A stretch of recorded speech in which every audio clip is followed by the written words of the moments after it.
c'est un grand plaisir pour moi de vous retrouver ce soir encore dans le cadre de cette émission Chemin de la vérité que vous suivez ici chez nous à Digital Congo, ce magazine qui traite des questions liées à la foi et au spirituel. Nous prenons des questions importantes et nous les mettons sur la table et nous en débattons avec nos invités. Vous le savez certainement, vous passez à un endroit, vous voyez des gens entrer en transe, en train de parler, ré, bébé, chaka, bababa, et du coup, il y a même des églises qui apprennent ce genre de choses. Quand on pose la question, on dit que c'est les parler à langue. Il semble que c'est une langue spéciale que le Saint-Esprit donne à qui il veut. Vous passez ailleurs, vous voyez quelqu'un en train de faire sortir un poisson dans le corps d'une autre personne. Vous posez la question, on parle des œuvres du Saint-Esprit. Ce soir, on va parler d'un thème important. Il s'agit de l'œuvre du Saint-Esprit. Le Saint-Esprit et son œuvre. C'est qui le Saint-Esprit? Quand est-ce qu'il fait? C'est quoi les parler à langue? C'est quoi les miracles qui s'opèrent par rapport au Saint-Esprit? Notre invité, c'est quelqu'un qu'on aime bien, mais qui a quand même fait longtemps sans venir nous voir ici. C'est le pasteur Jean-Luc Nkondé. Pasteur, bonsoir. Bonsoir, mon frère. C'est un grand plaisir. Votre petit sourire là nous a manqué pendant longtemps sur le plateau. Qu'est-ce que vous êtes devenu, pasteur? Vous ne nous faites plus voir, hein? Le plaisir est partagé. On est tout le temps en mission dans le cadre de l'école de la vie profonde que nous dirigeons. Et donc, c'est par rapport à cela qu'on est un peu rare ces derniers temps. Mais on est là. Je rappelle que vous êtes responsable de l'église en mission évangélique La Rédemption, qu'on retrouve toujours à Kitambo. Vous êtes toujours à Kitambo? Toujours à Kitambo sur OUA, numéro 37. OUA 37. Retenez l'adresse parce que bon, il est tellement intéressant. Après, beaucoup de gens appellent pour savoir. OUA 37, quand vous êtes sur Kitambo, comme si vous allez vers l'hôpital de Kitambo. Donc c'est à 2 mètres de l'hôpital de Kitambo. Pasteur, bienvenue. Merci beaucoup. Toujours dans vos philosophies, de vous opposer à la délivrance, de s'opposer au combat spirituel où les choses ont quand même changé. Parce que bon, on voit que les pasteurs commencent à évoluer un tout petit peu. Hein, non, mais, enfin, merci d'abord. Hein, parce que bon, enfin, rectificatif, je ne suis pas un philosophe. Je prêche l'évangile de Jésus. En fait, c'est une façon d'apporter l'évangile dans son authenticité qui fait que beaucoup de gens ont comme l'impression que j'apporte une nouvelle philosophie. Et pourtant, ce que j'enseigne, quand vous lisez les Écritures, c'est ce que les apôtres de Jésus ont prêché. Non, mais il arrive quand même que dans ce que vous enseignez, vous troublez un peu tout ce que nous avons déjà comme acquis, les backgrounds qu'on s'est fait sur la chose des dieux, c'est compliqué. Écoutez, Jésus a troublé des foules, notamment Nicodème, qui est venu le voir de nuit, disant que tu es un docteur venu de Dieu parce que ce que tu fais, personne ne peut le faire. Et il lui parle de la nouvelle naissance. Nicodème qui lui dit, mais il faut que je naisse de nouveau. Et laissez-moi vous dire que ce problème de la nouvelle naissance, jusqu'aujourd'hui, ça pose un problème. C'est d'ailleurs ça, rappelle-toi mon frère, Pierrot, dans certaines émissions qu'on a eu à faire, j'ai dit une phrase et je l'ai redite plusieurs fois, c'est que le grand problème que nous avons, c'est la mauvaise compréhension de la nouvelle naissance. Lorsque nous croyons en Jésus, qui est-ce que nous devenons? Qu'est-ce que nous obtenons?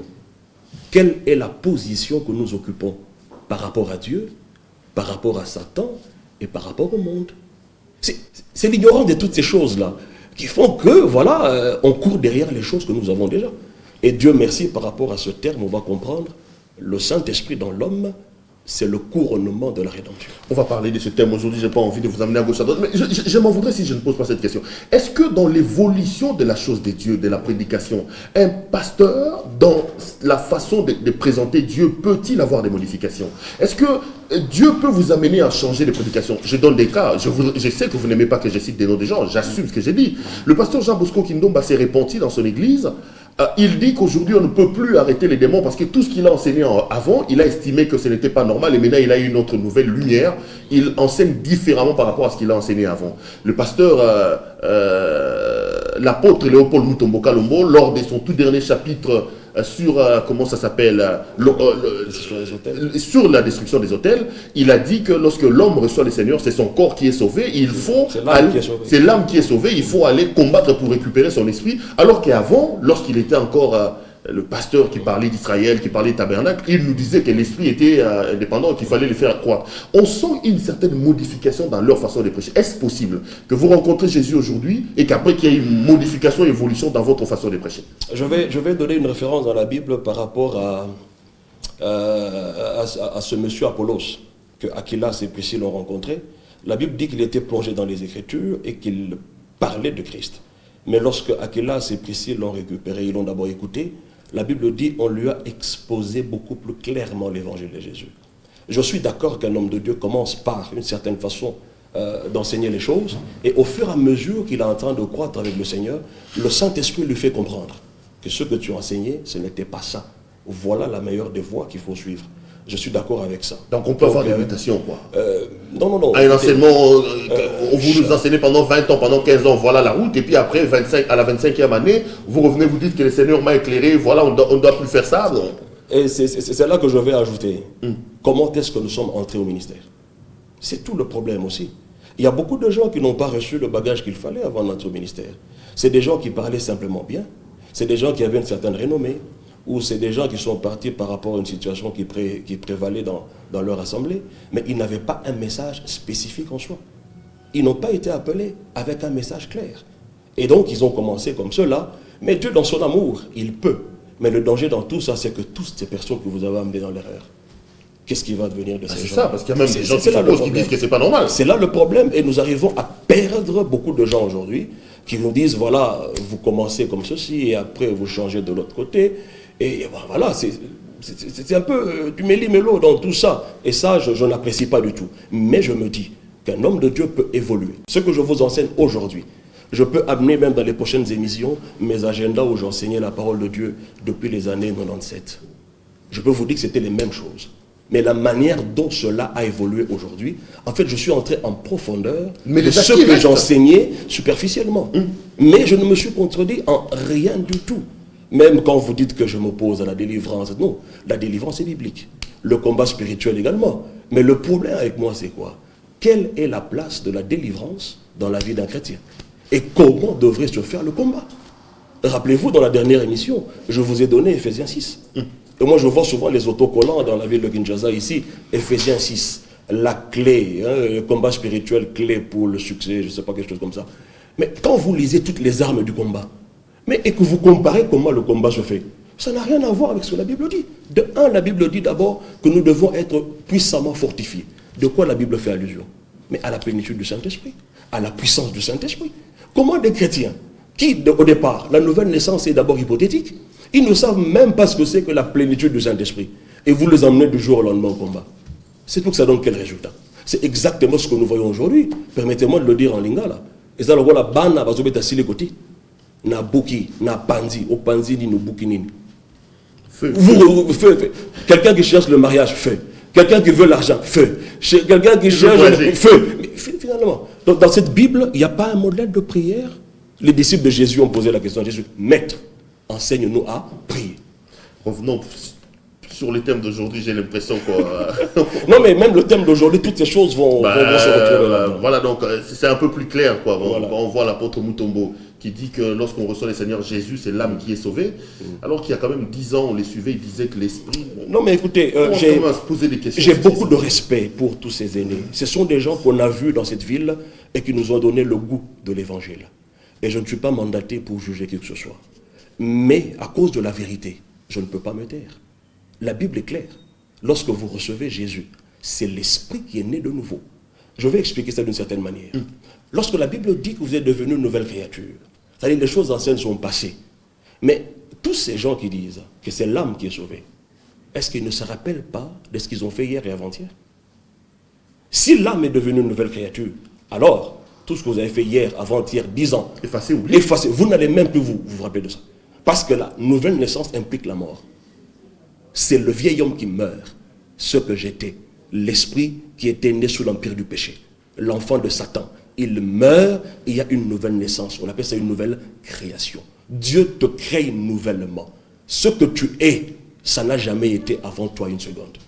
C'est une nouvelle créature, toute neuve, mais c'est l'esprit seul qui a reçu cette nature. L'âme et le corps n'ont subi aucune transformation. Voilà pourquoi, dans Romains 12, verset 2, on nous demande de renouveler notre intelligence. Et le verset 1 de Romains 12 dit, offrez vos corps à Dieu. Vos corps, pas mon corps à moi Dieu. Ce sont vos corps. Vous, vous êtes esprit. Et vous avez une âme. Et vous avez un corps. Mais vous habitez dans ce corps physique, qui est soit féminin ou masculin. Donc c'est votre âme et votre corps que la Bible appelle aussi autrement, surtout dans les évangiles, les épîtres de Paul, la chair. Parce que tout ce que le corps fait, c'est des choses auxquelles j'ai pensé. Voilà pourquoi à un moment donné, l'apôtre Paul a dit, qui me délivrera de ce corps? Voilà la délivrance du chrétien. Ce n'était pas la délivrance des démons, pas du tout, mais de sa chair. Parce qu'il se rend compte qu'à l'intérieur, il veut faire du bien. Mais il y a une l'intérieur loi. qui est l'esprit qui a été sauvé par le Seigneur Exactement, Romains 7 le dit. Je prends plaisir à la loi de Dieu selon l'homme intérieur. L'homme intérieur connaît la parole de Dieu. L'homme intérieur a la nature divine. Et l'homme intérieur, la Bible dit, lequel des hommes connaît les choses de l'homme, si ce n'est l'esprit de cet homme-là. C'est lui qui connaît ma destinée. D'où est-ce que je viens et où est-ce que je vais. Et donc, c'est cet esprit nouvellement créé qui prend plaisir à la parole de Dieu. Mais l'âme et le corps ne prennent pas plaisir à la parole de Dieu, sinon que je dois inculquer la parole à mon âme. C'est là le combat des chrétiens. C'est ça le combat. Ce n'est pas les démons chassés. C'est le renouvellement de l'intelligence. Pasteur, revenons. On a dit qu'aujourd'hui on va parler du Saint-Esprit et de son œuvre. Je voudrais d'abord que vous circonscriviez un peu le Saint-Esprit. Aujourd'hui, c'est quoi le Saint-Esprit? On nous dirait que c'est une force. Lorsqu'il vient, nous entrons en transe. C'est le feu. Le Saint-Esprit, c'est quoi? C'est qui? Ce qui me fait mal dans l'église d'aujourd'hui, c'est que les gens veulent rester dans les symboles. Lorsque la Bible parle du feu, lorsque la Bible parle d'une colombe, lorsque la Bible parle du vent. Le vent souffle, le Saint-Esprit va descendre. Et les gens restent dans les symboles. Le Saint-Esprit n'est pas un souffle, ce n'est pas une colombe, ce n'est pas un feu. Le Saint-Esprit est une personne divine. Voilà pourquoi, dans le langage courant, qu'est-ce que nous disons? Permettez-moi, aujourd'hui on va un peu être bilingue. Ceux qui nous suivent à l'étranger, bon, qui nous excusent, qui ne sont pas congolais. Des fois nous disons quoi? Molimo ezosala. Mais nous ne disons jamais Yesu ezosala. Mais quand vous dites Molimo ezosala, mais vous chosifiez le Saint-Esprit. Pourquoi? Parce que vous avez une image, vous pensez que le Saint-Esprit c'est une force, c'est une influence qui vient de temps en temps. C'est une puissance. Et c'est une puissance. Non. On peut le convoquer à un moment donné. Non. C'est une personne qui habite en nous depuis le jour où nous avons cru en Jésus. Tenez, lorsque vous êtes né de votre Père, le sang qui coule en vous, n'est-ce pas que c'est le sang de votre Père? Vous pouvez avoir un garçon à côté de vous qui vous ressemble tellement. Mais la différence c'est quoi? C'est que vous avez le sang de votre Père. Lui, il n'a pas le sang de votre Père. Qu'est-ce qui fait de vous le fils de votre Père? Ce n'est pas votre apparence physique. C'est le sang de votre Père qui coule en vous. Et qu'est-ce qui fait de nous enfants de Dieu? C'est le fait d'avoir reçu Jésus, oui. Et en retour, Dieu nous a donné le Saint-Esprit comme témoignage de la nouvelle naissance. Ça, c'est la première expérience.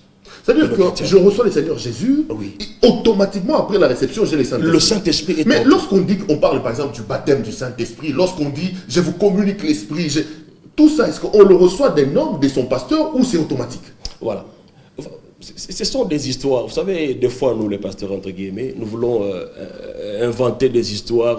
On ne peut pas réinventer la roue. Écoutez, quand vous recevez Jésus, le Saint-Esprit, cette personne divine, vient habiter dans votre esprit. Automatiquement. Automatiquement. Aucun exercice à fournir. Ce n'est pas quelqu'un qui souffle sur vous. Non. Ce n'est pas quelqu'un qui... Pas du tout. Ça, c'est la première expérience. La Bible appelle ça l'expérience de la réconciliation. C'est-à-dire, nous devenons enfants de Dieu. Lorsque nous croyons en Jésus comme cela, le signe, parce que la Bible dit, celui qui n'a pas son esprit ne lui appartient pas. Le Saint-Esprit vient en nous, mais seulement, nous ne sommes pas encore remplis du Saint-Esprit. On le reçoit à moitié. Et c'est ce qu'on appelle, pas à moitié, pleinement. C'est une personne. Mais il n'a pas encore libéré en nous sa plénitude, sa puissance. C'est ce que la Bible appelle autrement le baptême dans le Saint-Esprit. Si vous voulez bien, nous pouvons voir dans les Écritures de manière à mieux expliquer ces choses-là. Quand vous êtes dans Jean notamment, Jean au chapitre 20, le verset 22, la Bible dit, après ces paroles, il souffla sur eux et leur dit, recevez le Saint-Esprit. Ça, c'est lorsque Jésus était ressuscité. Avant cela, aucun des apôtres de Jésus n'avait le Saint-Esprit en lui. Jésus était le seul à avoir la plénitude du Saint-Esprit. Et lorsqu'ils l'ont vu mourir et ressusciter, en ce moment-là, ils pouvaient avoir part au Saint-Esprit à demeure. Non, mais il les a communiqués en soufflant, justement. Écoutez, c'est Jésus qui donne le Saint-Esprit, pas le pasteur. La personne du Saint-Esprit, je dis bien. Mais je peux vous libérer une certaine puissance. Parce que je suis rempli de cette puissance, je peux vous la libérer. Ok? Mais la personne du Saint-Esprit, c'est Jésus qui donne. C'est Jésus qui nous a donné le Saint-Esprit. Ce n'est pas une personne, un pasteur ou je ne sais pas qui. Et ici, les apôtres reçoivent le Saint-Esprit. Ici, ce n'est pas le baptême du Saint-Esprit.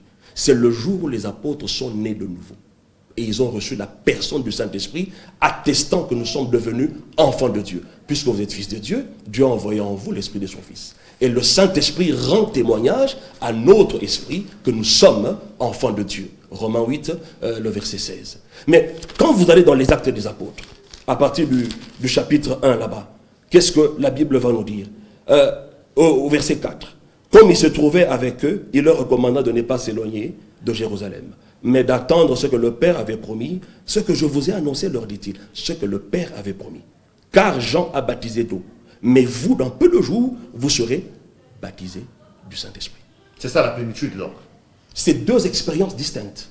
La première, c'est la nouvelle naissance. La deuxième expérience, c'est le revêtement de la puissance pour témoigner efficacement de Jésus. Mais maintenant, la deuxième expérience, elle vient quoi? Elle vient une fois, vous en avez, c'est fini, ou elle peut venir de manière sporadique, vous pouvez chercher ça, je l'ai aujourd'hui la plénitude, demain j'en ai plus, je commence à chercher. Expliquez-nous un peu. Si je reçois la première expérience par le fait que je reçois Jésus, voilà. La deuxième, j'ai fait quoi? Ça, c'est un exercice personnel. Ok, je voudrais vous expliquer ça d'une manière un peu plus claire encore. Lorsque vous recevez Jésus, vous êtes candidat à ce que la Bible appelle le parler en langue. Jésus a dit, voici les miracles qui accompagneront ceux qui auront cru. Pas quelques-uns de ceux qui auront cru, mais tous ceux qui auront cru. De un, ils chasseront les démons. Tout le monde le fait. Mais quand il s'agit de parler de nouvelles langues, on se dit non, c'est un don qui est donné aux uns, non pas aux autres. Mais le salut aussi est un don. Mais comment l'obtient-on? Par la foi. Dieu a tant aimé qu'il a donné Jésus, afin que quiconque croit. Alors si le parler en langue est un don, ok, je veux bien aller sur ce terrain, mais ça peut s'obtenir comment? Par la foi. Et donc cet instrument, on a remarqué qu'on donne une nouvelle langue à toute nouvelle créature. C'est une obligation. Donc, par le fait que je reçoive Jésus, je parlerai en langue. Vous parlerez. Vous êtes candidat. Alors maintenant, on doit vous expliquer ces choses-là. Comment vous pouvez y accéder? Vous recevez d'abord Jésus. La première condition, c'est avoir la foi en Jésus-Christ. La deuxième condition, c'est que vous devez avoir soif. Jésus a dit, celui qui a soif, qu'il vienne à moi et qu'il boive. Des fleuves d'eau vive couleront de son sein, comme dit l'Écriture. Et on précise dans Jean 7, 37, 39, qu'il parlait de l'esprit que devait recevoir. Devait, le verbe devoir. Ça implique une certaine obligation. Que vous ne pouvez pas être disciple de Jésus sans le baptême de l'Esprit. Et Jésus a dit, même ici dans Acte 1, on l'a lu, vous ne pouvez pas aller témoigner de moi si vous n'avez pas encore été revêtus de la puissance. S'ils y allaient, ils allaient raconter une histoire vraie. On a mangé avec lui, on a bu avec lui, on a vu tel miracle. Ils vont raconter des histoires qui n'allaient changer personne. Mais le baptême de l'Esprit vient nous équiper pour que lorsque nous parlons, que la puissance de Dieu accompagne nos paroles, pour que le monde soit transformé. Et ça peut aussi amener des miracles. C'est cela, la logique. Donc il y a deux expériences. La première, c'est la nouvelle naissance. La deuxième, c'est le baptême dans le Saint-Esprit. Je peux vous donner encore un verset. Dans Actes des Apôtres toujours, le chapitre 8, la Bible dit que Philippe descendit dans une ville de Samarie. Il va y prêcher le Christ. Et lorsque les apôtres à Jérusalem ont appris que la Samarie a reçu la parole de Dieu, qu'est-ce qu'ils vont faire? À partir du verset 14, on dit ceci. Acte 8, 14. Les apôtres qui étaient à Jérusalem, ayant appris que la Samarie avait reçu la parole de Dieu, y envoyèrent Pierre et Jean. Et je voudrais signaler ici que Pierre et Jean ne sont pas les moindres dans l'église primitive. Ce sont les colonnes de l'église avec Jacques. Et ce sont ces deux poids lourds qui se sont déplacés. Quand ils ont appris que la Samarie a reçu la parole, en d'autres termes, ils sont nés de nouveau. Et qu'est-ce qu'ils sont allés faire? Le verset 15. Ceux-ci, c'est-à-dire Pierre et Jean, arrivés chez les Samaritains, prièrent pour eux, afin qu'ils reçoivent le Saint-Esprit. Mais on a déjà prouvé que quand vous croyez en Jésus, vous avez le Saint-Esprit. Mais quand on dit qu'ils reçoivent le Saint-Esprit, on veut tout simplement parler du baptême dans le Saint-Esprit. Mais qu'est-ce que ça veut dire exactement? Ça veut dire maintenant, pour avoir le baptême du Saint-Esprit, il faut que ça soit quelqu'un qui vous communique. Écoutez, si on doit rester logique dans le raisonnement. Écoutez, je ne voudrais pas sauter les étapes, sinon les gens ne vont pas comprendre exactement ce que nous faisons. Je comprends où est-ce que tu veux m'amener. Je suis d'accord avec vous, mais je voudrais que nous suivons ces étapes-là. Alors, ceux-ci arrivaient chez les Samaritains, prièrent pour eux afin qu'ils reçoivent le Saint-Esprit. Car ils n'étaient encore descendus sur aucun d'eux, ils avaient seulement été baptisés au nom du Seigneur Jésus. Ils n'étaient pas encore, mais ils avaient seulement. Ces deux adverbes-là veut dire quoi? J'arrive chez vous, papa Perrault est là, et vos enfants qui me disent, papa n'est pas encore là. Ça veut dire quoi? Qu'il est prévu que papa vienne. Comprenez?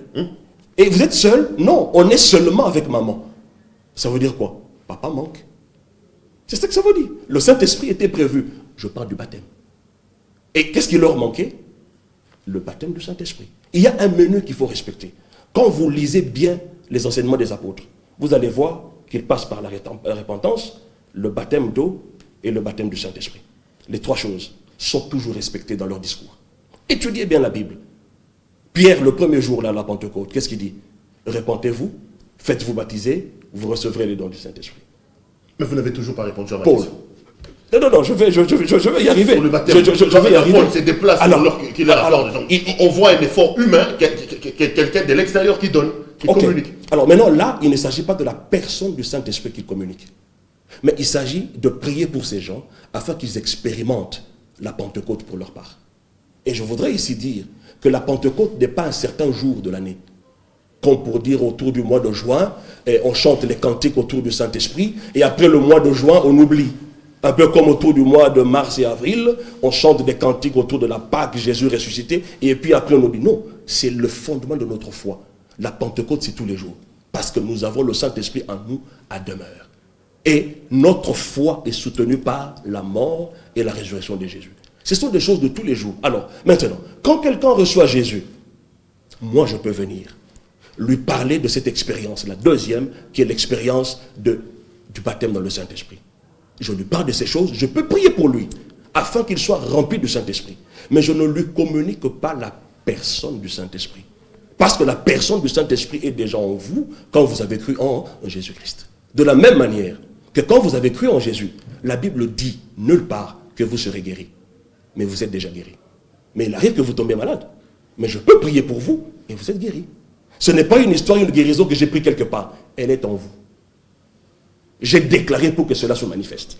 Mais vous ignorez que vous êtes déjà guéri. Non, mais j'aime la façon la plus simpliste que vous expliquez les choses. Parce qu'on a l'impression qu'il y a un gourou, il y a un prêtre, lui qui a reçu tout, et qu'à côté de lui, il y a des élèves, c'est lui qui est rempli de l'onction, c'est lui qui a le don de l'esprit. Et pourtant, c'est des choses que nous avons en nous, et qu'à un moment donné, ça peut éclater à tout moment. Mais oui, nous manquons d'informations.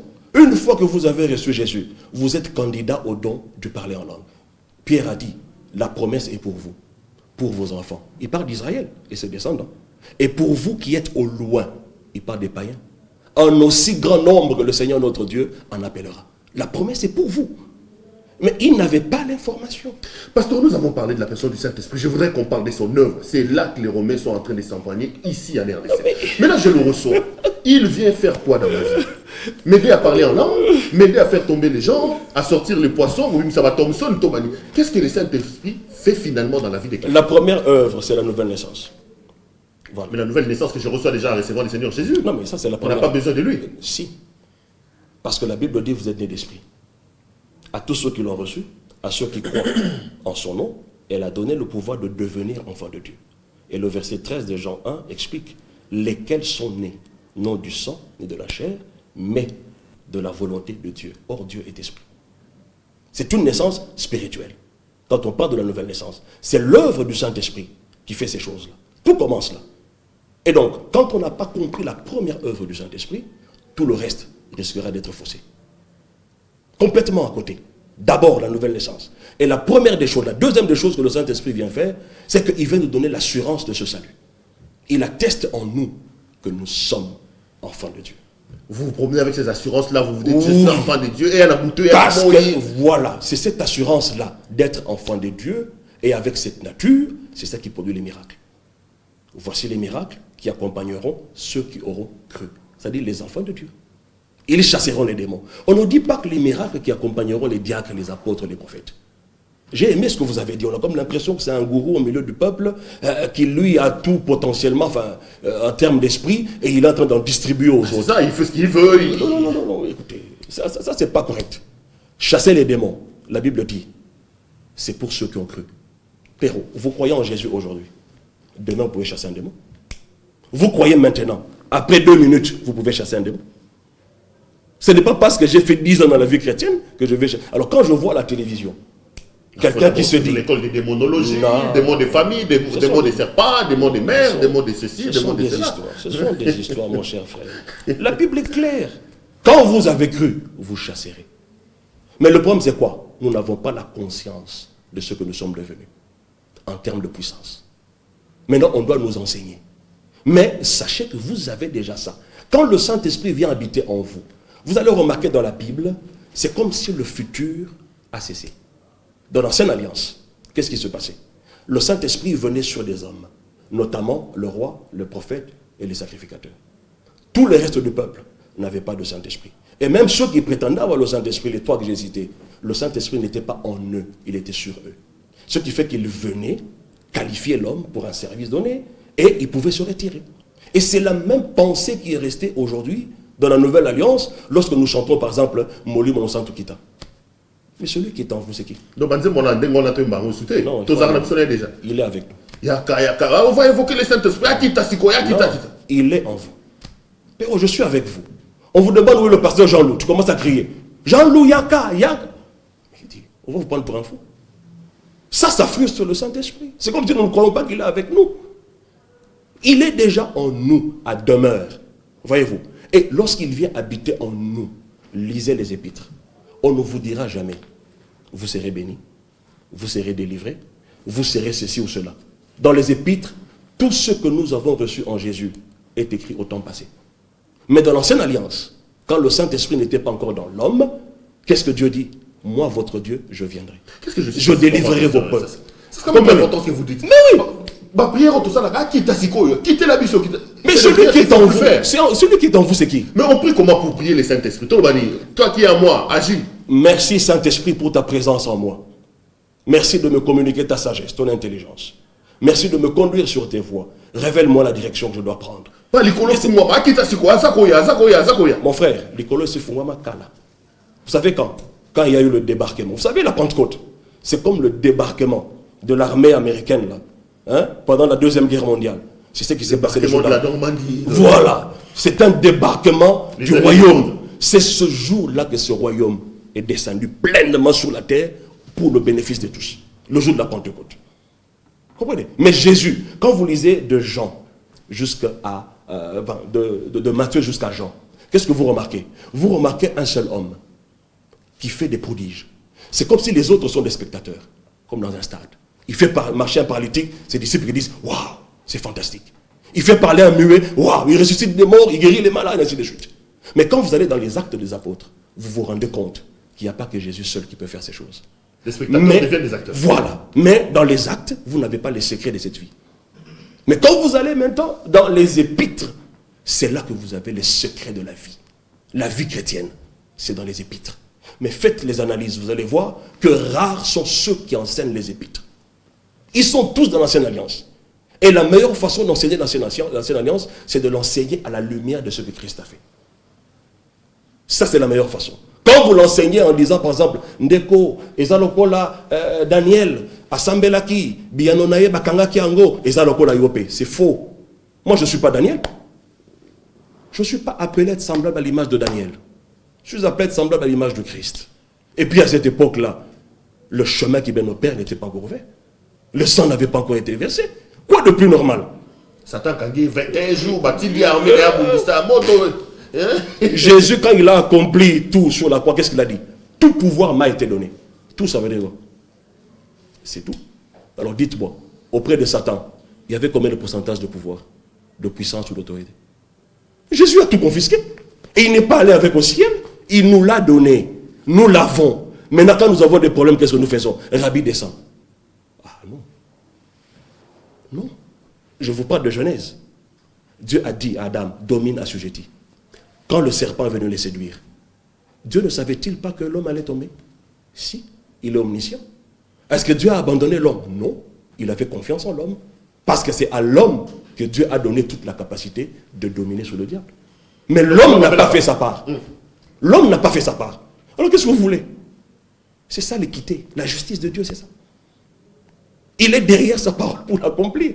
Et de la même manière qu'aujourd'hui, on vous a donné tout pleinement en Jésus.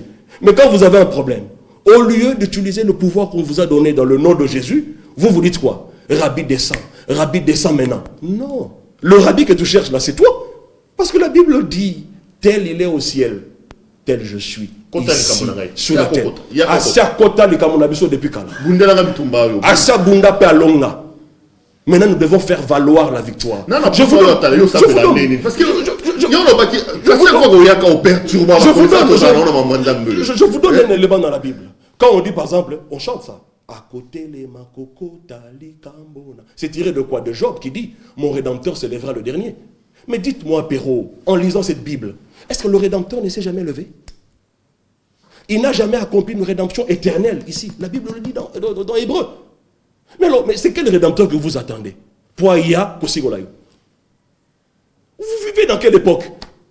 Vous êtes à l'époque qui est venue après la croix. Vous n'êtes pas à l'époque de Job. Vous voyez combien de siècles de retard nous avons dans la foi. Et ça n'a sens, c'était. Ça n'a pas de sens, mon frère. Alors, pasteur, tous hommes là-bas œuvre. Parmi les œuvres quand même du Saint-Esprit, nous avons tout accent sur le parler en langue. Oui. Tout le monde a parlé en langue. Voilà. Eza nini, eza baka baka baka baka baka baka, chogogogogogo. C'est quoi le parler en langue? Permettez-moi de vous poser une question. Vous parlez en langue? Vous êtes chrétien, non? Ah non, non. Non, mais écoutez. Moi, je suis à l'église du Christ à la maison. Aujourd'hui, non mais mon frère Perrault, aujourd'hui là, si vous le voulez, si vous ne parlez pas en langue, vous pouvez parler en langue en direct à la télévision. Si vous le voulez. Comme ça, les autres verront. Mais ils diront évidemment, non, on a corrompu Perrault. C'est ça le Congolais. Mais je vous dis, si vous ne parlez pas en langue, vous pouvez parler aujourd'hui. Mais le parler en langue, c'est quoi? Le parler en langue, pour mieux expliquer ça, le problème c'est quoi? N'allez pas d'abord dans les bababa et tout ça. Rentrons dans la parole de Dieu. Moi, je parle Bible.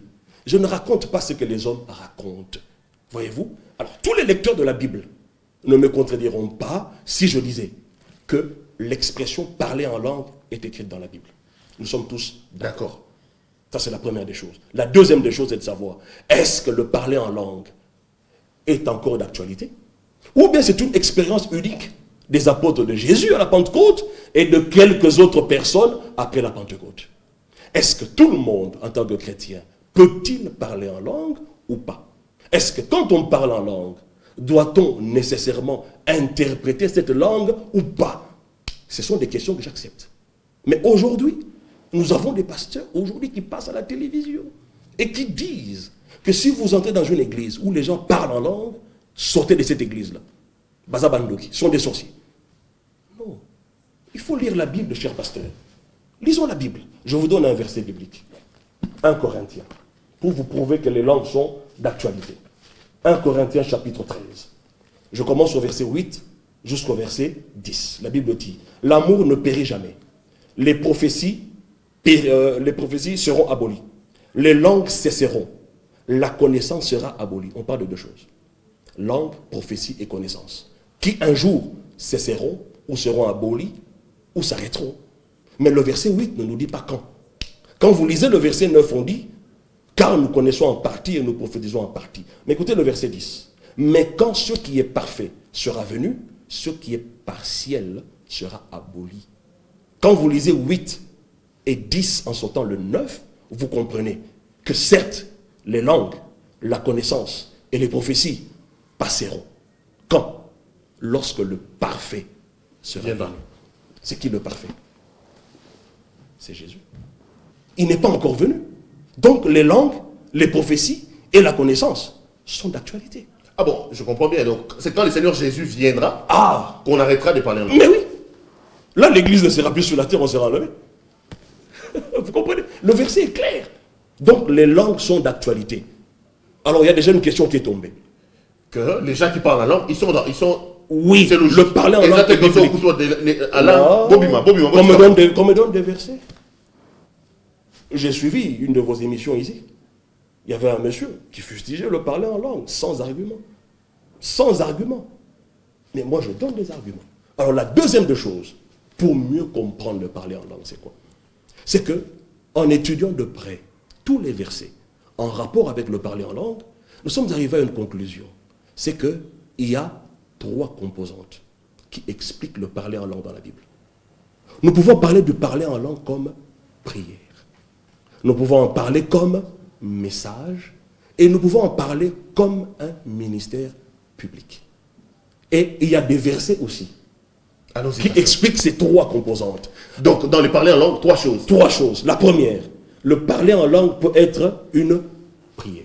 C'est quoi exactement? Le parler en langue comme prière, il s'agit de l'homme dans son esprit renouvelé, qui est né de nouveau, qui parle à Dieu dans une langue inconnue.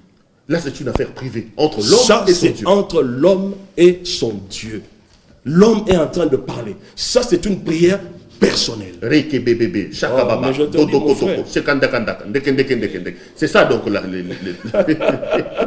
Vous savez, il y a une version de Bible qu'on a oubliée. On va chercher de l'amener la fois prochaine et vous comprendrez qu'il y a un verset dans Ésaïe au chapitre 28 qui dit exactement ceci. Dans les versions que nous avons, Louis II, on dit qu'il arrivera un temps où le Seigneur parlera avec les gens qui ont la langue balbutiante. Balbutier veut dire quoi? C'est comme un enfant qui apprend à parler. Quand il va appeler papa, il dit tata, nana.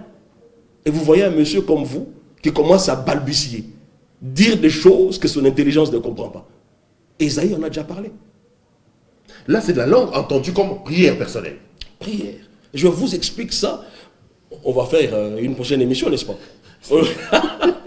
On n'est pas pressé, hein, pour que les gens comprennent. C'est-à-dire, le parler en langue comme prière est donné à chaque croyant. Ok? C'est un don de prière, c'est la prière en esprit. Et c'est aussi la prière personnelle. C'est l'homme dans son esprit qui parle à Dieu qui est esprit.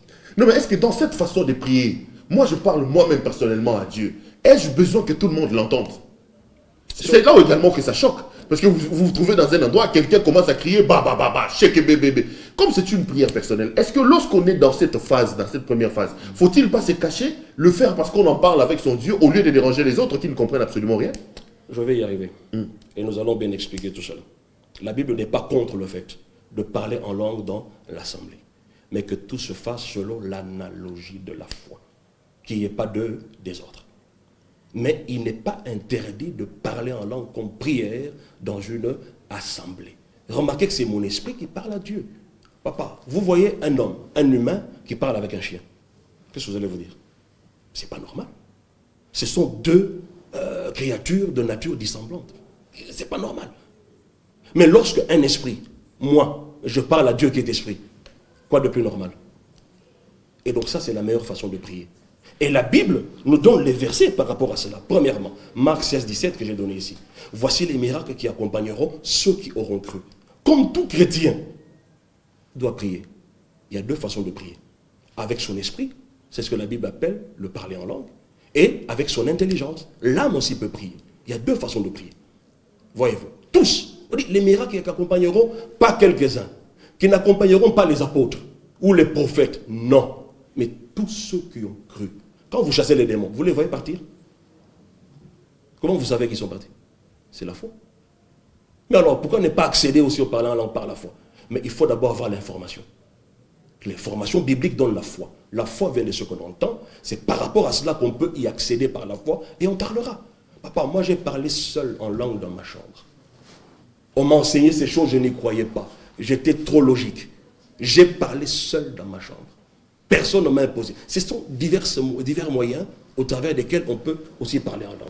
Il y a le verset. Par rapport à ça, pasteur, j'ouvre une parenthèse. Peut-on apprendre à parler en langue? Moi, je sais par exemple à Mandal, il y avait une église Lifeline, je ne sais pas si ça existe toujours, où on mettait les gens dans une salle et quelqu'un dit tout le monde, hey, tout le monde dit je vous coupe la parole, mon frère Perrault, avec tout le respect. Vous avez déjà été à Lifeline? Vous avez été là-bas? Je voyais. C'est ça le problème des Congolais. Je voyais, j'ai entendu. On le salue, le Papa Kala. À Lifeline, en tout cas, on apprend à parler en langue là-bas. Vous êtes un journaliste d'investigation. Allez-y et vous changerez de langage. C'est aussi simple que ça. Ah, donc vous avez fréquenté Lifeline, c'est pas ça? Je vous dis, vous avez répondu Lifeline. Je vous dis, allez-y et vous changerez de langage. Répondez à la question. Est-ce qu'on peut apprendre à quelqu'un à parler à langue? Non, on ne peut pas apprendre. Du genre, on vous met dans une salle. Je peux vous avoir en face de moi, ok? Je vous pose la question. Perrault, vous avez cru en Jésus? Oui. La Bible dit ceci. Tous ceux qui ont cru en Jésus, voici les miracles qui les accompagneront. 1. Ils chasseront les démons. 2. Ils parleront de nouvelles langues. 3. Ils imposeront les mains aux malades, ainsi de suite. Est-ce que tu parles déjà en langue? J'ai déjà entendu parler de ça, mais... Ok, d'accord. La Bible dit ceci. Jésus notamment, il dit que celui qui a soif, qu'il vienne et qu'il boive. Il parlait de quoi? De l'esprit qu'il devait recevoir ceux qui croyaient. Il parle du baptême dans le Saint-Esprit. Et le jour de la Pentecôte, la Bible dit quoi? Lorsqu'ils furent remplis du Saint-Esprit, ils se mirent à parler en d'autres langues. Qui a commencé à parler quand ils étaient remplis? Est-ce le Saint-Esprit ou les hommes qui étaient remplis? Les hommes. Ce sont les hommes, hein. Ce n'est pas le Saint-Esprit. Hein.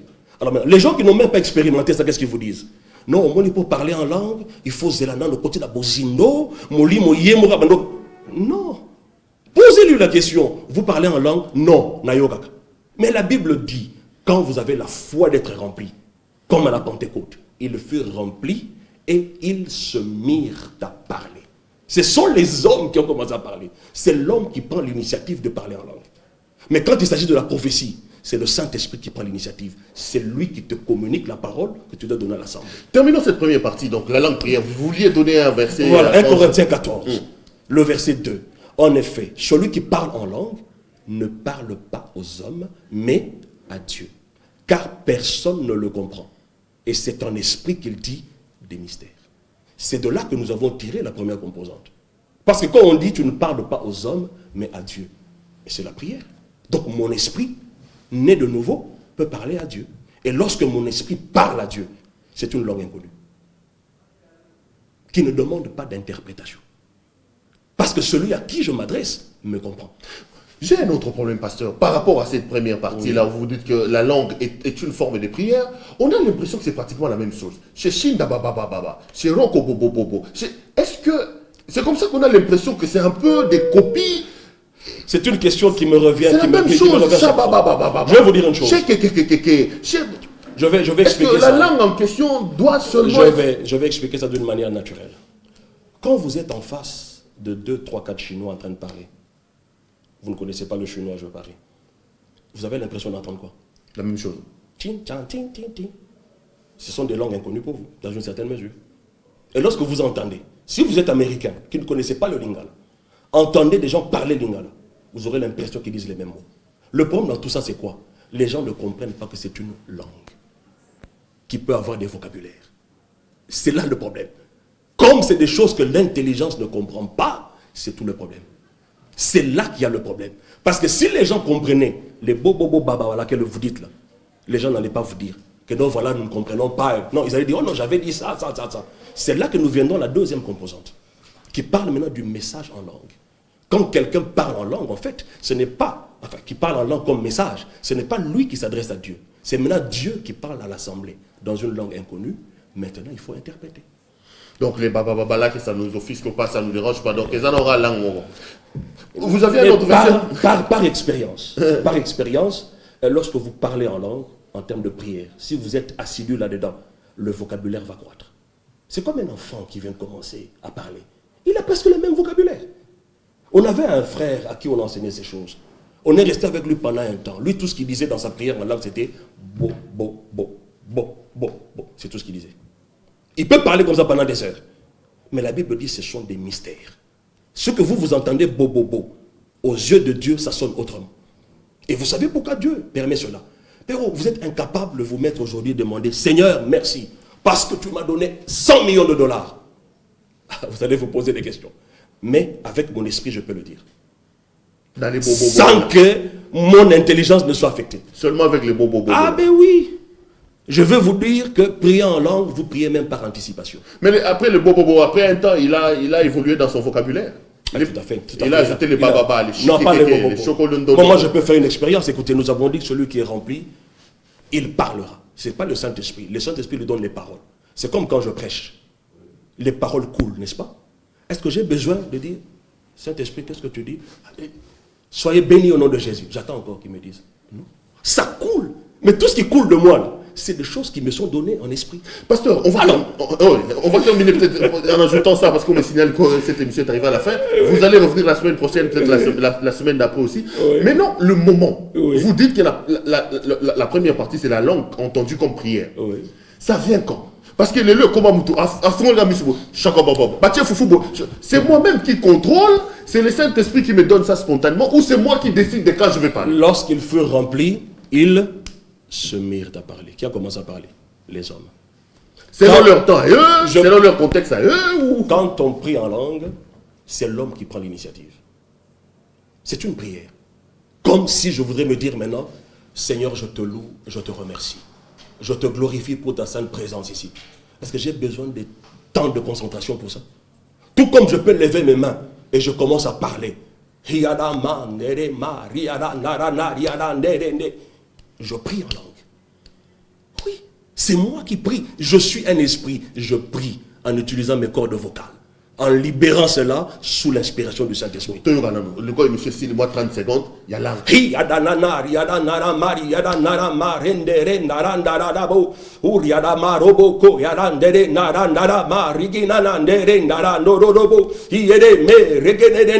Je peux même chanter en langue.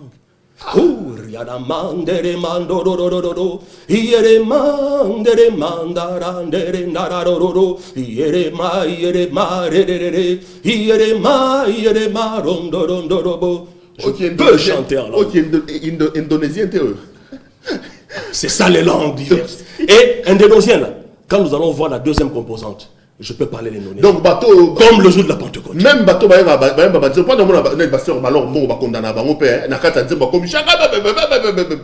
c'est parce que les gens ne comprennent pas. La Bible est claire, 1 Corinthiens 14, 14 à 15. Que faire donc? Je prierai par l'esprit, je prierai aussi avec l'intelligence. Je chanterai par l'esprit, je chanterai aussi avec l'intelligence. Dites-moi combien d'églises à Kinshasa chantent en esprit? La Bible le dit. Alors les gens pensent que chanter en esprit c'est quoi? Quand je chante de pleurer. Non, ce sont des émotions. C'est l'âme.